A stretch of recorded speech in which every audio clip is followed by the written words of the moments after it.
ಏಯ್, exhibition centre ಅಲ್ಲಿ ಗೊಂಬೆಗಳು ಮಗ ನೋಡ್ಕೊಂಡು ನಿಂತಿರ್ತಾವಲ್ಲ, ಆಗ ನೋಡ್ತಾ ಇದೀರಲ್ಲ, ಯಾಕೆ?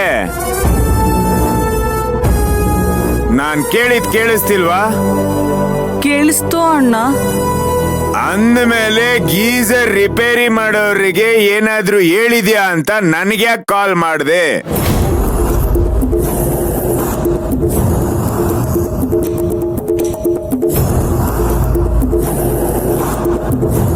ಅದೇನು ಇಲ್ಲ ತಾರಕ್. ಹೋದ್ವಾರ ತಾನೇ ಗೀಸರ್ ರಿಪೇರಿ ಮಾಡಿಸಿದ್ವಲ್ಲ, ಅವ್ರು ಮತ್ತೆ ಬಂದು ಸಡನ್ ಆಗಿ ನಿನ್ನ ಹೆಸರು ಹೇಳಿದ್ರು. ಅದಕ್ಕೆ ಏನು ಎತ್ತ ಅಂತ ಕೇಳೋದಕ್ಕೆ ಇವಳು ಕಾಲ್ ಮಾಡಿದ್ಲು. ಓ, ನನ್ ಕತ್ತಲ್ಲಿ ನಿಂಬೆಣ್ಣಾರ ಕಾಣಿಸ್ತಾ ಇದ್ಯಾ? ಬಲಿ ಕೊಡಕ್ ರೆಡಿ ಮಾಡ್ಕೋತಿಯಾ? ಹೇಳು ಅಣ್ಣ, ನಾವ್ ಹೇಳ್ತಿರೋದು ನಿಜ ಅಣ್ಣ. ನಿಜ? ನರಿಗಳಾಡೋ ಮಾತುಗಳೆಲ್ಲ ನಿಜ ಅಂತ ನಂಬೋಷ್ಟು ದೊಡ್ಡ ನಾನಲ್ಲ ಚೋಟ್ ಮೆಣಸಿನ್ಕಾಯಿ.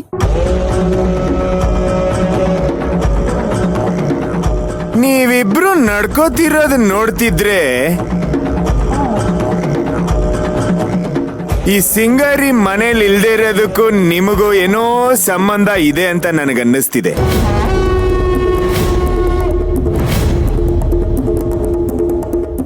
ಬಾಯಿ ಮುಚ್ಕೊಂಡು ನನಗೀಗ್ಲೇ ಹೇಳಿದ್ರೆ ಉಳ್ಕೊಂಡ್ರಿ, ಇಲ್ಲ ಅಂದ್ರೆ ನನಗ್ ತಿಳ್ಕೊಳ್ಳೋದು ಹೇಗೆ ಅಂತ ಚೆನ್ನಾಗ್ ಗೊತ್ತು, ನಾನ್ ತಿಳ್ಕೊತೀನಿ.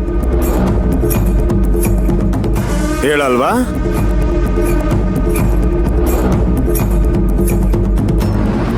ಗೋವಿಂದ, ಗೋವಿಂದ, ಚಿಕ್ಕೇಶ್ವರ ಬಂದೆ.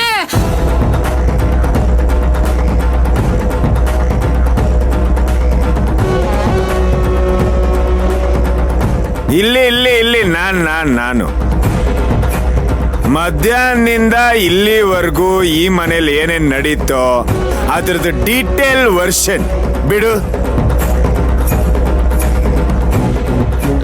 ನನಗೆ ಗೊತ್ತಿಲ್ಲ ಚಿಕ್ಕೇಶ್ವರ್ರೆ. ನಾನು ಪುಷ್ಪ ಇವತ್ತು ಮನೇಲೇ ಇರಲಿಲ್ಲ, ಹೊರಗಡೆ ಹೋಗಿದ್ವಿ. ನಾವು ಬಂದಾಗಲೇ ಸಂಜೆ ಆಗ್ಬಿಟ್ಟಿತ್ತು. ಬಂದಾಗಿಂದ ಮಯೂರಿ ಎಂಬವ್ರಿಗೆ ಮನೇಲಿ ನೋಡ್ಲೇ ಇಲ್ಲ ನಾನು.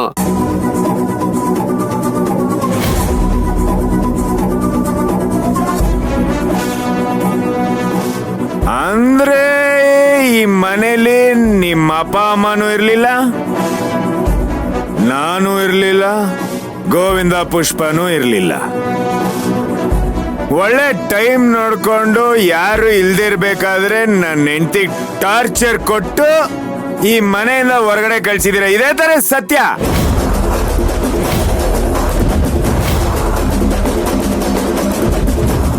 ಮಯೂರಿ ಎಂಬವ್ರು ಮನೇಲಿಲ್ವಾ? ಅಯ್ಯೋ ದೇವ್ರೆ. ತಾರಕ್, ಯಾಕೋ ನಮ್ಮೇಲೆ ಅನುಮಾನ ಪಡ್ತಿದ್ಯಾ? ಅವಳನ್ನ ಮನೆಯಿಂದ ಹೊರಗಡೆ ಹಾಕ್ಬೇಕು ಅಂದಿದ್ರೆ ಇಷ್ಟು ದಿನ ಬೇಕಾಗಿತ್ತಾ? ಸಿಸ್ಟರ್, ಮನೆ ಪೂರ್ತಿಯಾಗಿ ರೆಡಿ ಆಗಿದ್ರು ಗೃಹ ಪ್ರವೇಶ ಮಾಡೋದಕ್ಕೆ ಮುಹೂರ್ತ ಇಡ್ತಾರಲ್ಲ, ಹಾಗೆ ಇದೂನು. ನನ್ನ ಸಿಂಗಾರಿನ ಇವತ್ತು ಮನೆಯಿಂದ ಹೊರಗಡೆ ಹಾಕಕ್ಕೆ ಮುಹೂರ್ತ ನೀನ್ ಇಟ್ಟಿದ್ಯಾ, ಕರೆಕ್ಟಾ? ಇಲ್ಲ ತಾರಕ್, ನಾವಂತ ಕೆಲಸ ಮಾಡಿಲ್ಲ. ಹಾಗಿದ್ಮೇಲೆ ಸಿಂಗಾರಿ ಎಲ್ಲಿ? ರೂಮಲ್ಲಿಲ್ಲ, ಕಿಚನ್ ಅಲ್ಲಿಲ್ಲ. ಅವಳಾಯ್ತು, ಅವಳ ಕೆಲ್ಸ ಆಯ್ತು ಅಂತ ಮನೇಲಿ ಇದ್ದೋಳು ಇಷ್ಟೊತ್ತಾದ್ರೂ ಮನೇಲಿ ಕಾಣಿಸ್ತಿಲ್ಲ ಅಂದ್ರೆ ಏನ್ ಅರ್ಥ? ಎಲ್ಲೋಗಿದ್ದಾಳೆ? ಅದನ್ನೇ ನಿನ್ನ ಹತ್ರ ಕೇಳ್ತಾರದು, ಹೇಳು.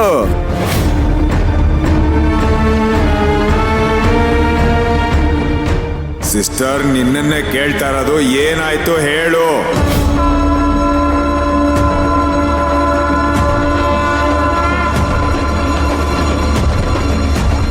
ಅದೇನಾಗಿದೆ ಅಂತ ಹೇಳ್ತೀರೋ ಇಲ್ವೋ?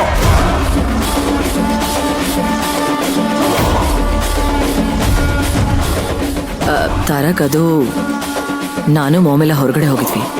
ಅಲ್ಲಿಂದ ಬಂದ್ಮೇಲೆ ನನ್ನ ರೂಮ್, ಇವಳ ರೂಮಲ್ಲಿ, ಮಾಮ್ ರೂಮಲ್ಲೆಲ್ಲ ದುಡ್ಡು ಒಡವೆಗೆ ಯಾವುದು ಕಾಣ್ತಿರ್ಲಿಲ್ಲ. ಮಯೂರಿ ಮನೇಲಿ ಒಬ್ಳೇ ಇದ್ಲಲ್ಲ, ಅವಳನ್ನೇ ಕೇಳಿದ್ವಿ, ಬಾಯ್ ಬಿಡ್ಲಿಲ್ಲ. ಅದಕ್ಕೆ ಇವಳೇನೆ ಪೊಲೀಸರು ಫೋನ್ ಮಾಡಿ ಪೊಲೀಸವ್ರನ್ನ ಕರೆಸಿದ್ಲು.